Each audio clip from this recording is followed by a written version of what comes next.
Hello everyone. NEET 2022 को postponement करने के लिए जो दिल्ली हाई कोर्ट में अपील की गई थी, जो फाइल की गई थी पिटीशन, वो दिल्ली हाई कोर्ट द्वारा जो है वो खारिज कर दी गई है।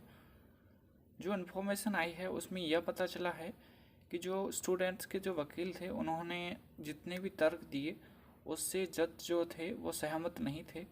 पहला तर्क उनका ये था कि जो जितने भी स्टूडेंट्स हैं वो सारे जो है वो पोस्टपोनमेंट चाहते हैं। तो जज ने ये कहा कि अगर सारे स्टूडेंट अगर पोस्टपोनमेंट चाहते हैं एग्ज़ाम का, तो सिर्फ 15 स्टूडेंट्स ही जो है उन्होंने केस फाइल किया है। और अगर पूरे स्टूडेंट जो 18.5 लाख जो एग्ज़ाम दे रहे हैं, अगर वो एग्ज़ाम को पोस्टपोनमेंट चाहते तो वो जो है वो पब्लिक पिटिशन फाइल होती, ना कि जो है वो इंडिविजुअल ये 15 जने जो है वो एक पिटिशन दायर करते।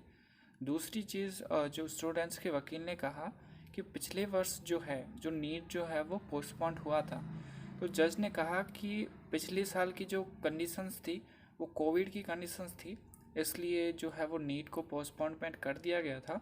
लेकिन इस वर्ष जो है वो ऐसी कोई भी प्रॉब्लम्स नहीं दिख रही है, या ऐसी कोई भी किसी भी प्रकार की जो है वो ऐसी चीज़ नहीं है जिसके बेसिस पर हम उसको आगे पोस्टपोनमेंट कर सके।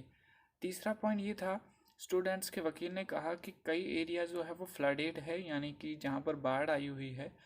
तो जज साहब ने यह कहा कि जो बाढ़ है वो मॉनसून के कारण है, और इस चीज़ की बेसिस पर हम इस एग्ज़ाम को पोस्टपोनमेंट नहीं कर सकते। कुछ एक जो एरिया हैं वहाँ पर बाढ़ है या कुछ ऐसी सिचुएशन है, बाकी बाकी पूरे जगह जो है वो नॉर्मल कंडीशंस हैं। फोर्थ पॉइंट जो एनटीए के वकील द्वारा दिया गया, कि उन्होंने बताया कि हमने काफ़ी सारे सेंटर्स जो है वो इंडिया में और कुछ सेंटर जो है वो विदेशों में भी जो है वो हमने रखे हैं, तो स्टूडेंट्स को किसी भी प्रकार की जो है वो प्रॉब्लम नहीं होगी एग्ज़ाम देने में। और उन्होंने दूसरा पॉइंट ये भी रखा कि 90% ऑफ स्टूडेंट्स ने जो है वो एडमिट कार्ड डाउनलोड कर चुके हैं। ऐसा पिछली बार भी हुआ था। एनटीए ने एक नोटिस जारी किया था या एक ट्वीट किया था कि इतने परसेंट स्टूडेंट ने जो है वो एडमिट कार्ड जो है वो डाउनलोड किए हैं। इसका मतलब है कि ये स्टूडेंट जो है वो एग्ज़ाम देना चाहते हैं। तो यह जो है वो तर्क सही नहीं है, लेकिन एनटीए के वकील द्वारा यह तर्क दिया गया है कि 90% of student downloaded their admit card, so it means they want to give the exam, so exam is not want to postponed by the NTA।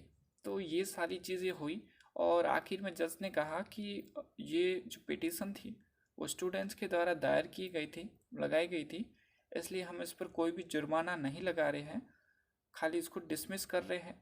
Otherwise हम इस पर जो है वो जुर्माना भी लगाते। तो इस प्रकार से ये सारी जो चीज़ है वो आज हुई दिल्ली हाई कोर्ट में। और अब जो है वो नीट 2022 है वो 17 जुलाई को ही होगा। ठीक है, all the best for your exam.